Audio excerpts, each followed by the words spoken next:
피로 변하고 그 피로 구속받았네.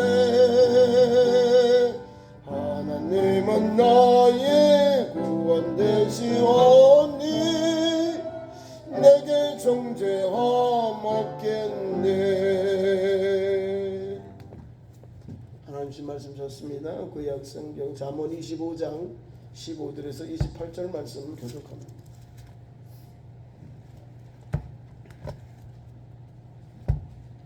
구약 성경 939면 잠언 25장 15절부터 28절까지 교독합니다.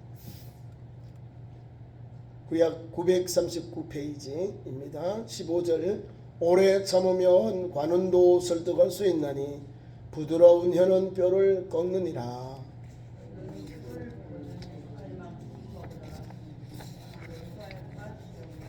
너는 이웃집에 자주 다니지 말라. 그가 너를 싫어하며 미워할까 두려우니라.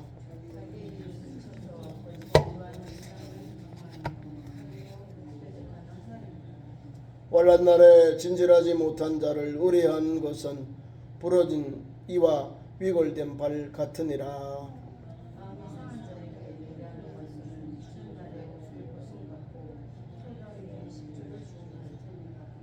내 원수가 배고파하거든 음식을 먹이고 목말라 하거든 물을 마시게 하라.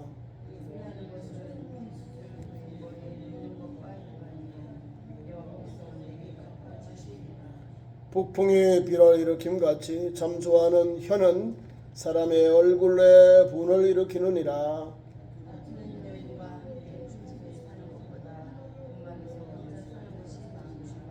먼 땅에서 오는 좋은 기별은 목마른 사람에게 냉수와 같으니라.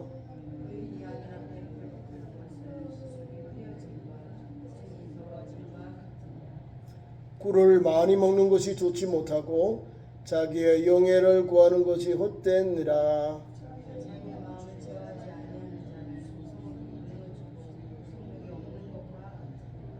아멘.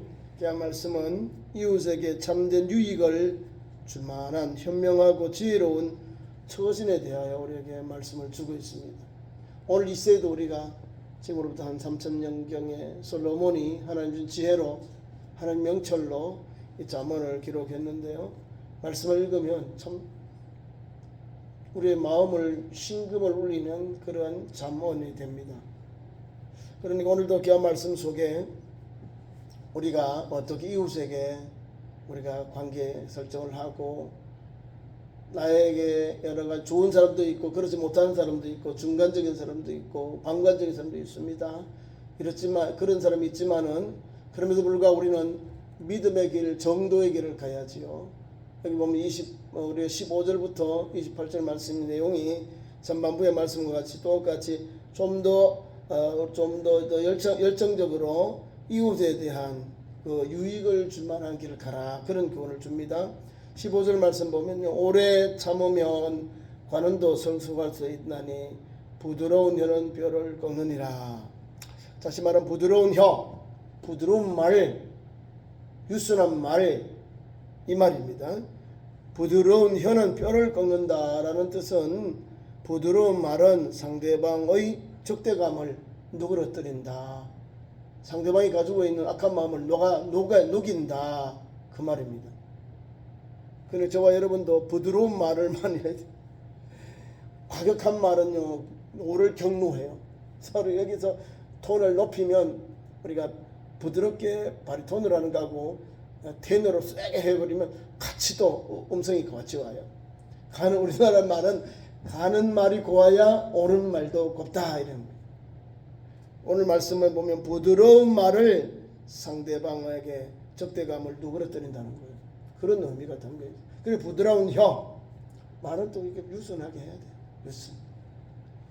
유순한 것이 단단한 것을 뚫어요.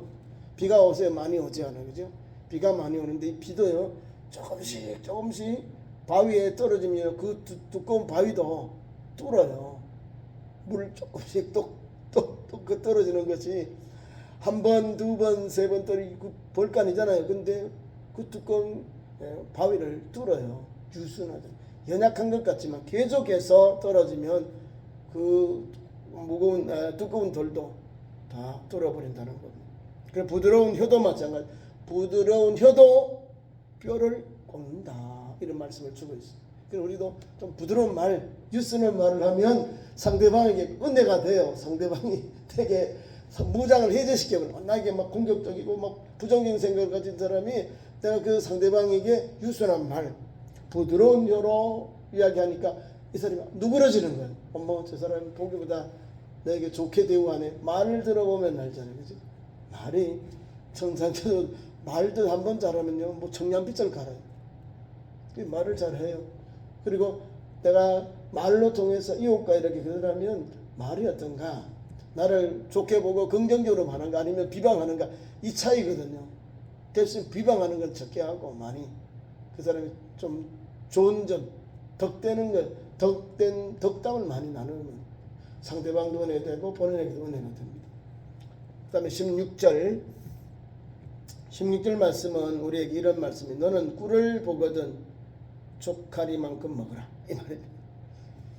족한 만큼 먹으라는 것은 우리에게 절제하라, 이 말입니다. 겸손히, 그리고 그 다음에 절제와 겸손의 미덕을 우리에게 말씀해 주고 있는 겁니다. 그렇게 살라는 거죠. 너는 꿀을 보거든 족하리만큼만 먹어라. 과식을 함으로써 토할까 두려우니라. 그러니까 절제와 겸손의 미덕을 행해라. 그렇게 행하라는 말씀을 주고 있는 겁니다. 제가 지난주 꿀 이야기했죠. 세 가지 또 잊어버리셨죠. 자, 아카시아 꿀, 잣꿀, 밤꿀. 밤꿀이 있다는 거예요. 올라갈수록 더 가치가 있고 적어요. 근데 연세 높은 어른들이 좋은 꿀은 뭐냐면요, 잡꿀하고 밤꿀이 제일 좋대요. 이곳은 밤 심는 거 있나요? 없어요? 밤꿀이 최고랍니다. 시커먼 꿀. 그게 건강에는 그렇게 좋다. 근데 사람들이 그거를 가볍게 몰라가지고 뭔 꿀만 좋아해요? 아카시아 꿀.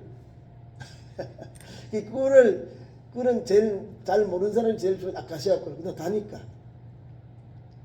제일 영양분이 많은 것은 또 잡꿀. 여러 가지로 꿀을 닮았기 때문에 그 안에 여러 가지 몸에 좋은 게 다 들어가 있답니다. 종합 그런 영양분이 그게 들어가 있다. 그러니까 우리가 내가 어떻게 꿀을 너무 많이 먹어도 안 된다, 이 말은 내 삶 속에 좋은 걸 주셨을 때 적당히, 이렇게 성경 말씀대로 족한 만큼 먹으라는 거지. 절제하면서 겸손하게 미덕을 우리에게 주셨다는, 미덕이라는 행하라는 거잖아요. 절제하면서 그 다음에 겸손히 그렇게 하라, 말하고 행동하라, 또 섭취하라, 그런 말씀을 주고 있는 거예요. 계속해서 말씀을 봅니다. 그 다음에 이게 다 이웃까지 다 한 거예요. 보거든 그렇게 먹고 과식하지 말고 토할까 두려워. 그러니까 너무 많이 과식하면 토해요. 적당히 먹으라는 거죠. 적당히 절제해야 나도 건강하고 또 내가 과식함으로 다른 사람에게 먹을 수 있는 기회를 줄일 수밖에 없잖아요. 그죠? 적당히 먹으면 여러 사람들 같이 먹을 수 있는 기회가 더 많아져요. 그러니까 이웃에 대한 게 다 담겨 있는 내용들입니다. 17절, 너는 이웃집에 자주 다니지 말고 그가 너를 싫어하며 미워할까 두려워하며. 자꾸 이웃에 가서 자꾸 다니지 마라. 이거는 이웃집에 자주 다니지 말라는 교훈은 문자적으로는 너의 발을 기하고 또 진지하게 하라는 뜻인데요, 잦은 접촉으로 인해서 불편과 관계가 될 것을 우려한 권면입니다. 이는 동서고금을 막론하고 입증된 사실입니다. 자꾸 가지 마라, 이 말입니다. 이웃집에 자주 다니면 자주. 그리고 그 집에 틀림없이 말이 나와. 처음에는 좋은 이야기 하다가 좋은 말이 없으면 나중에 이제 단점들, 흑점들, 자녀들, 이런 게 자꾸 또 우리 예수 믿는 우리 성도들, 또 구역장님들, 또 신방하는 우리 권사님들은요, 성도들 가면 뭔가 좀 약점들, 부족함이 보여요. 그러니까 우리가 본 만큼 다 말하면 안 되잖아요. 그죠? 기도해주고 좋은 점을 보고 그 가정에 덕담을 하라는. 자주 다니는 사람들이 말이 뭐예요? 내가 자주 다니니까 마을에 자주 다니죠? 그러면 이 사람이 든 말을 듣고 또 저 사람 말 듣고 해서 말이 더 커져요. 내가 거기 보태면 말이 더 증가되어서 말 때문에 화가 일어나는 거예요. 싸움이 일어나기 때문에 조심하라 이 말입니다. 그가 너를 싫어한다. 자꾸 다니면서 말을 듣고 옮기니까 싫어하는 거죠. 이웃집에 자주 다니지 말고 이웃집에 간 그가 너를 싫어하고 미워할까 두려워하느니라. 그죠?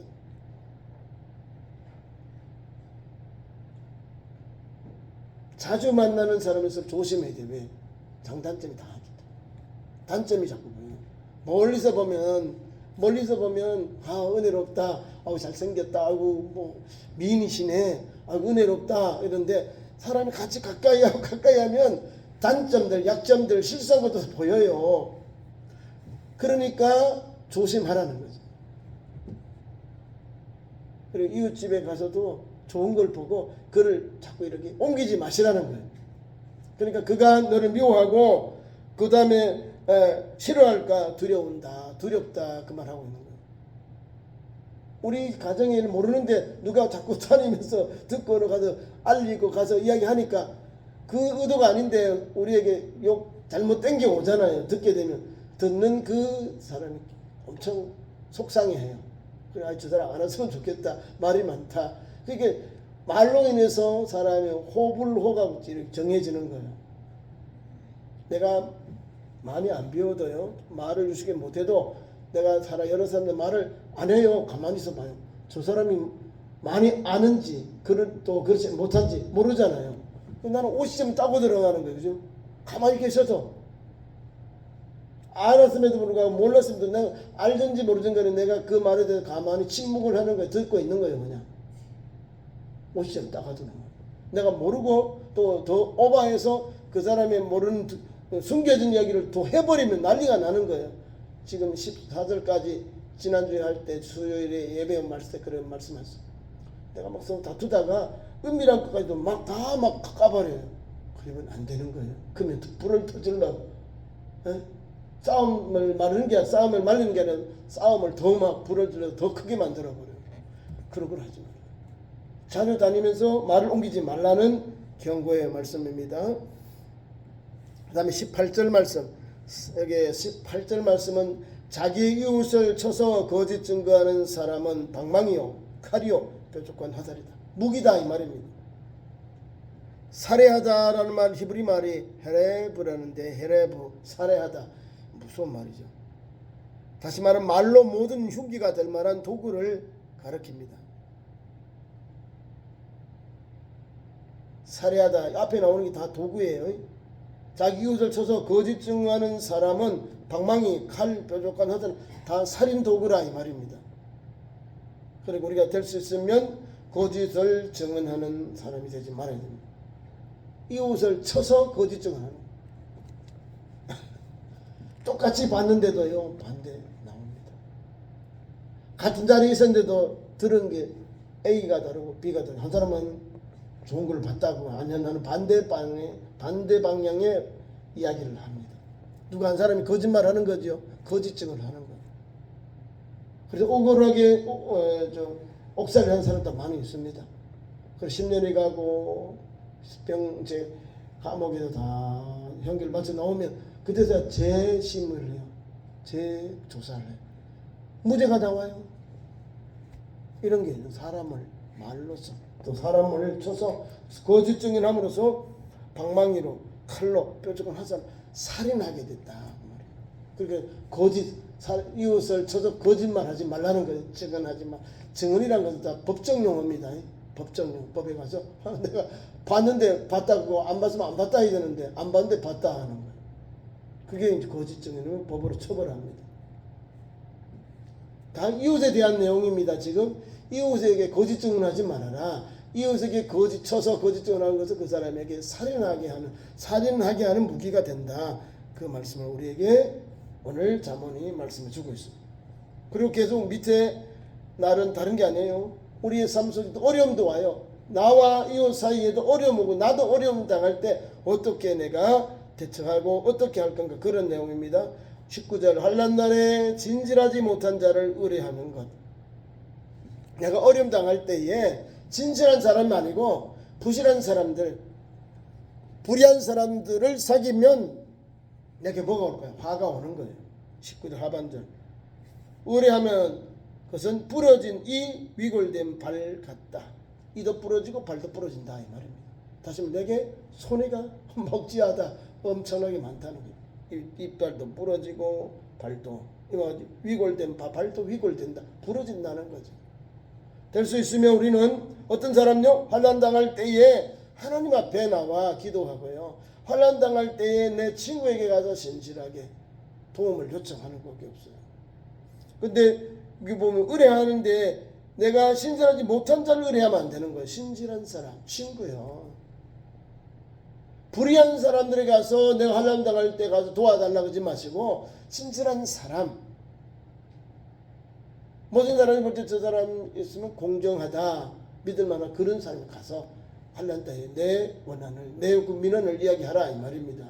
환난을 당했는데도 내 어려움 당했는데도 아무것도 못하고 사람을 해롭게 한 사람에게 가서 일을 맡겨놓은 이 사람은 더 크게 일을 크게 해요. 나를 살리는 게 나를 더 밟아서 죽여버리고 나를 매장하는 일을 하는 거예요. 그 사람은. 우리 하나님은요 일을 어떻게 돌아가신다냐면요 일은 바르게 돌아가게 하세요. 성경도 보면 우리가 심은 대로거든요. 내가 믿음으로 심으면 믿음의 열매가 나오는 거예요. 불의를 내가 심으면 불의의 열매가 나오는 거예요. 성경이 가르치는 거예요. 심은 대로 거둔다 그러잖아요. 성경은 이를 바르게 바른 길로 돌아가게 합니다. 그래서 사사성경, 사필기 이런 반드시 바르게 돌아갑니다. 성경 말씀이 그래요. 내가 사람이 어려움 당하고 환난 당할 수 있어요. 그 어려움 당할 때 우리 어떻게 대처할까? 무릎밖에 없어요. 기도하고 하나님 이 문제를 풀어주세요. 열어주세요. 이것밖에 없어요. 하나님의 은혜는요 변함이 없잖아요. 우리가 변하잖아요. 우리가 오늘 있다가 내일 가면 또 변해요. 마음이. 어려운 문제도 환난 당했을 때 하나님께 기도하고 내 것을 내려놓고 상대방을 좀 받아들이면 화해되고 화목이 돼요. 끝까지 내 고집만 하면 그 사람도 죽고 나도 죽는 거예요. 성경 그런 원리가 아니에요. 화평하라 화목하라 이렇게 돼 있거든요. 환난 당할 때 도와줘야지요. 환난 때 나 몰라라 그러면 내 어려움 당할 때 우리 이웃들이 우리 형제자매들이 나 몰라라 해요. 어려움 당할 때 아이고 함께 기도해주고 아이고 속상하겠네 아이고 어렵겠네 참 힘내라고 참 속상하겠다 가서 뭐라도 도딱 끌어주면 별것 아니에요. 말로 위로하는데 그게 천군 만마를 얻는 거예요.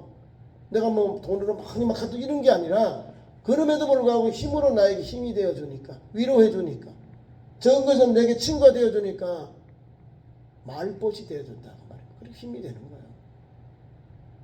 그런 사람이 되어야 되는 거예요. 말 한마디라도 잘하자. 힘이 있고 덕담을 주자는 거죠. 그러면 우리 이웃들이 나의 그 언어 생활 그 나눔의 삶을 통해서 위로를 받는 거예요. 힘을 얻는 거예요. 야, 내가 좋은 이웃을 만났네. 저 보니까 교회다는 전사님이네, 집사님이네. 힘을 얻는 거예요. 나 몰라라 그러지 마. 어려움 당할 때 기도해주고 아파하고 기쁜 일은 함께 웃어주고요. 슬픔이고 아픔이 있으면 그렇게 걱정해주고 또 슬퍼할 때 한번 울어주 같이 애석해 하고 울어주는 거. 이게 상대방에게 이웃에게 큰 위로가 되는 거예요. 아니 나는 마음이 막 괴롭고 막 울고 싶은데 반대말 하면 안 되잖아요. 그래요 나도 속상해. 그럼 같이 울어줘 봐요. 같이 울어주니까 이런 친구 이런 이웃이 어디 있냐고요. 그래서 이웃 사촌이요 먼데 있는 친척보다 가까이 있는 이웃이 더 좋다 그래요. 잠언에. 우리 이웃이 누구요? 바로 형제 자매들, 믿음 형제 자매들. 우리가 가장 가까이 있으면서 같이 생활하면서 형제보다 혈육은 피는 나누지 않았지만은 가까이 있으면 같이 문제를 풀어가고 기쁠 때나 슬플 때나 함께하는 그 사람이 이웃 사촌이요. 선한 이웃 사촌이 되는 거예요. 그 길을 가야지 우리가. 그 다음에 20절 마음이 상한 자에게는 노래하는 것은 추운 날에 옷을 벗음 같고 소다 위에 식초를 부은 것 같다. 이건 나쁜 거예요. 다. 마음이 상한 자에게 노래하는 것, 적당한 시기와 처지를 고려하지 않는 그런 행동을 하는 사람, 그러니까 때에 맞지 않는 행동을 하는 사람들 때문에 더 상대방 상처를 받는 거예요. 결혼식 가서 막 슬픈 노래만 듣잖아요. 결혼식 가서 기쁘게 축하하고 같이 흥을 즐겨야죠. 상가집 가서는 초상집에 가서는 그냥 좀 침묵하고 좀 경건하고 그죠? 애석해 하면서 위로하고 이렇게 이제 이걸 반대로 해보세요. 난리 납니다. 우리 믿음의 사람이야 물론 우리가 천국 환송 예배에서 찬송 부르고 이 땅에 끝을 마치고 천국 갔으니까 찬송하는데 조심스러운 거예요. 초상집 가서 막 거기 너무 이렇게 화려하게 하면 안 되잖아요. 그죠? 또 결혼식 가서 반대하면 안 되잖아요. 결혼식 가서는 그냥 축하해주고 축하한다고 사위 잘 봤다고 며느리 잘 봤다고 아이고 오늘 결혼식 참 좋네요 날씨 이렇게 막 덕담을 나눠요. 그러면 혼주하고 이 신랑이 힘을 우리 내가 축복 받았다 우리 결혼 날짜 잘 받았다 우리 결혼식 잘했 힘을 얻는 거 별거 아닌데 이런 걸 하라는 거예요. 근데 경우에 맞지 않는 말과 행동을 하지 말라는 거죠. 그러면 상대방의 상처를 받아. 저 사람 와서 우리 방해한다 이 말이에요. 결혼식도 방해하고 저는 우리 뭐 소상 이 아픔 있고 슬픔 있고 막 해코지하는 속상하는 경우에 맞는 말을 하자는 거죠. 축하할 일은 축하하고 어려운 날이 있으면 같이 위로해주고 기도해주고 함께 위로해주고 도닥거려주고 함께 눈물 흘려가면서 위로해주는 거예요. 적당 때에 맞는 그 위치에 맞는 이야기를 해야 되는 거예요. 그 다음부터는 원수에 대한 이야기입니다. 20절 이하의 내용들. 성경은 우리에게 분명합니다. 예수님이나 구약의 말씀 똑같아요.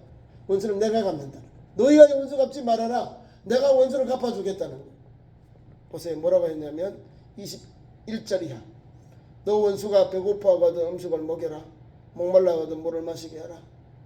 예수님 말씀 축복해라. 기도해라. 사랑해라. 이랬죠. 그렇게 하면 이 말씀에 그렇게 하면 하나님이 숯불을 그 머리 위에 얹어서 하나님께서 징치하겠다 이 말입니다. 너의 원수가 배고파하거든 음식을 먹고 목말라 하기를 물을 마시게 하라. 원수가 배고파하거든 음식을 주고 또 먹이고 목말라 하거든 물을 주라. 먹이고 그리고 음식도 먹이고 물도 먹이는 것은 대우하라. 대접하라는 거죠. 모르지 않고 주지도 말고 뭐 아무것도 관계하지만 이거는 관계예요. 먹는 거 마시는 건 교제하는 거예요. 원수가 있으면 나눠줘라. 그런데 그렇게 함으로 하나님은 그 원수에게 하나님이 강섭하시고 하나님이 역사하시고 하나님이 갚아주신다 이 말입니다. 이상하죠? 우리 방법이 아니라 하나님의 방법으로 하나님에게 내려놓은 하나님이 통쾌한 복수를 하는 거예요. 22절 그래야 하는 것은 숯불 불이 붙어있는 숯을 그의 머리 원수의 머리에 놓은 것과 같다. 머리는 영광인데요. 원수의 영광을 숯을 다 태워버리겠다는 거예요. 하나님이 핀 숯을 그의 원수의 머리 위에 얹어 놓아서 그렇게 한 일반이요 그런데 그와 같다 이 말입니다. 여호와께서 내게 갚아주시리라. 하나님이 원수를 갚아주시는 거예요. 그래서 기도하고 또 축복하고 사랑하라. 원수를 너무 사랑하라는 거죠. 성경의 원리가 이래요.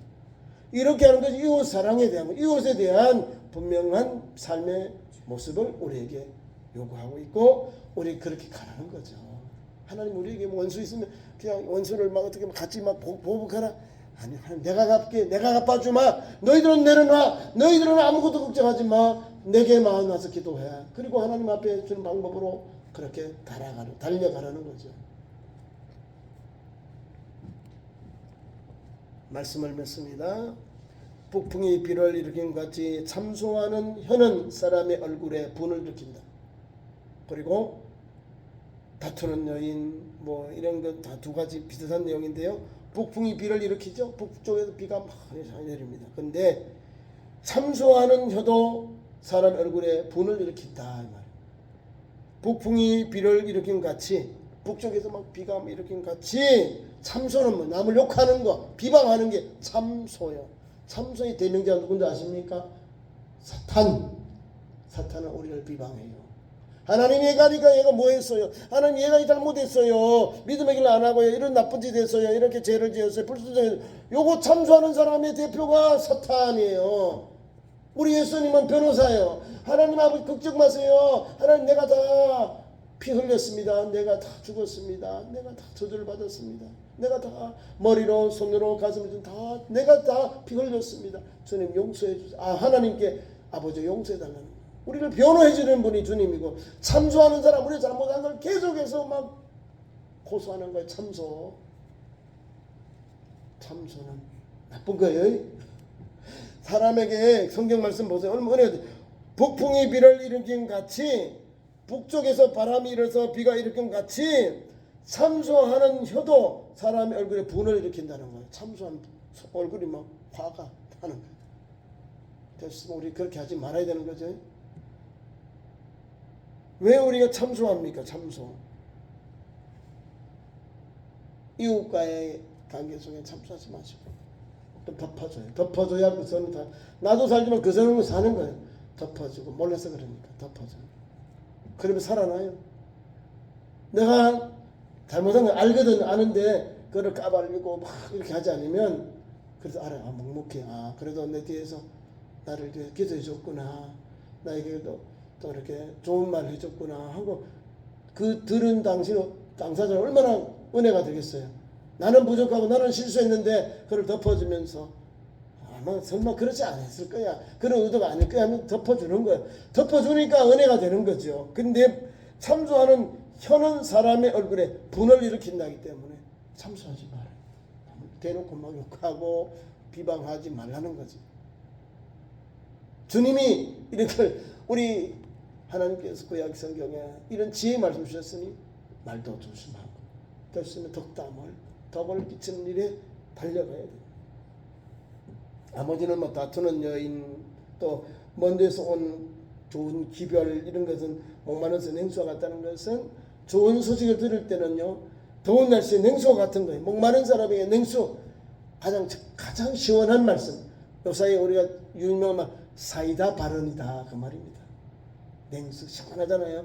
답답할 때 이제 우리가 탄산수를 먹으면 시원하게 목 확 뚫리잖아요. 사이다나 콜라를 먹으면 시원해. 그 말씀이에요. 목마른 사람에게 그 기쁜 소식이 올 때는 그만큼 목마른 사람에게 냉수와 같다. 시원하다.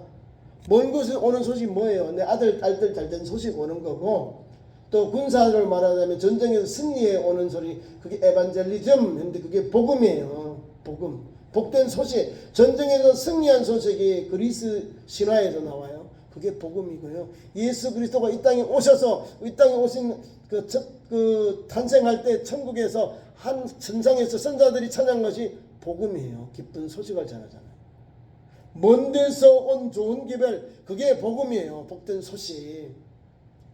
그 소식을 힘입어서 우리가 사는 거예요. 오늘도 목마른 사람에게 냉수와 같다. 그러니까 오늘도 좋은 이야기 복된 소식을 전해 들은 성도답게 말하고 행동하고 실천하며 살아야 됩니다. 그래야 믿음의 사람으로서 하나님 앞에서 은혜를 받는 거예요.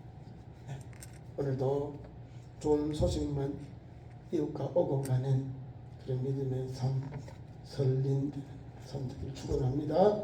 기도하겠습니다. 하나님 우리 아버지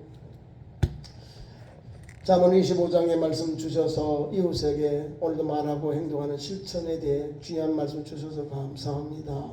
주께서 주신 이웃들이 예수 복음 듣고 믿고 영접해서 구원받고 영생 얻는 길이 열리도록 하나님 역사해 주시옵소서. 예수님 이름으로 기도하옵나이다. 아멘.